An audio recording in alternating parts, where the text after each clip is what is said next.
monolog.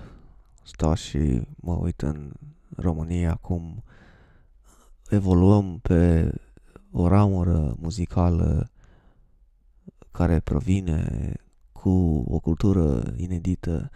Această ramură muzicală românească cu tendințele ei orientale provenite din Orientul Mijlociu sau chiar combinate cu influențele din culturile care au trecut ani la rând prin România și care noi românii am fost obișnuiți să colocăm sau să fim locuitorii casei noastre, dar a cărei casă a noastră nu a fost deținută de noi, plăteam tributul și așa cultura noastră a fost influențată de această cultură orientală și o vedem astăzi în 2024 nu doar în mâncarea pe care o mâncăm vestita shawarma care apare peste tot în România, dar și partea muzicală. Vedem cum manelele clasice care au apărut imediat după Revoluție mai proeminent au început să se combine cu muzica electronică, în special partea de rap, trap, dar și techno. Și vedem noi trenduri precum trapmanele sau tehnomanele.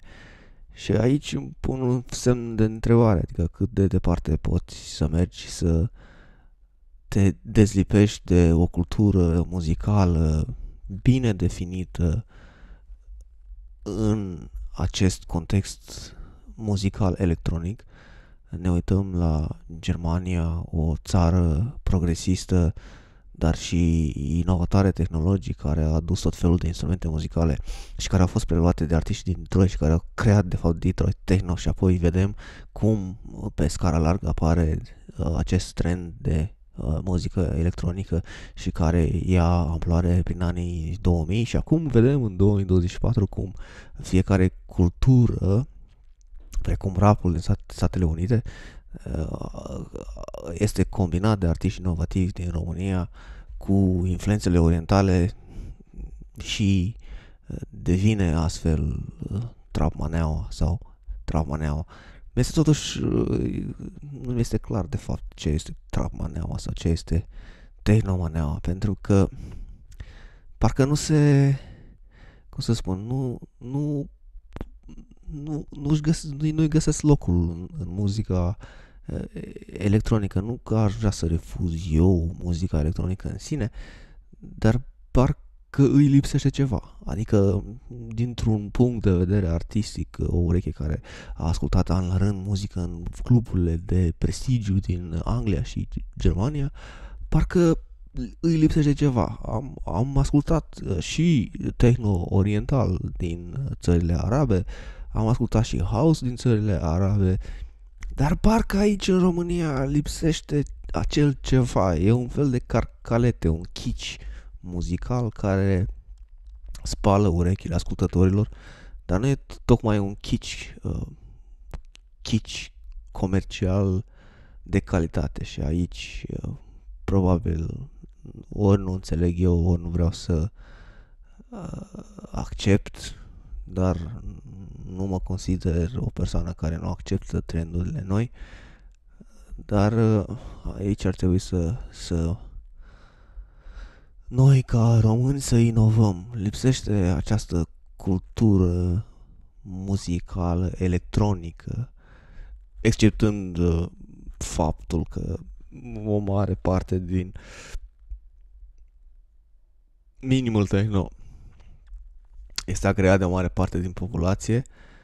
Dacă ne uităm la partea de techno, unde avem electro, techno și partea de drum and bass, eu văd totuși că mare parte din cultura din România se mulțumește cu o calitate a muzicii electronice foarte jos și foarte comercială în același timp, dar comercială nu nu la o calitate ridicată, ci un chioșc din cartier în comparație cu piața din vest.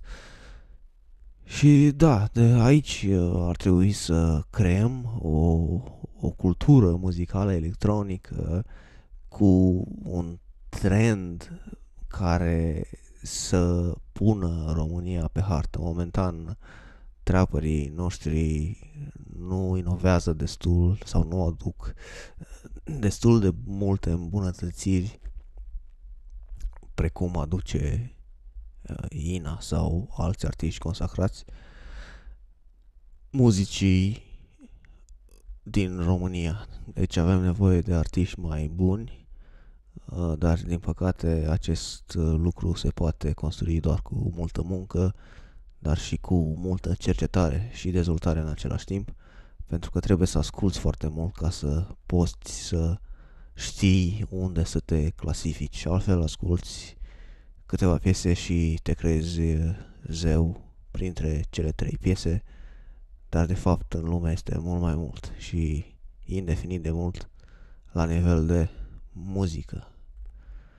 Dar totuși muzica are respectul ei și fără muzică sufletele noastre ar fi doar niște târfe obosite care și-ar pierde drumul în acest abis al necunoscutului.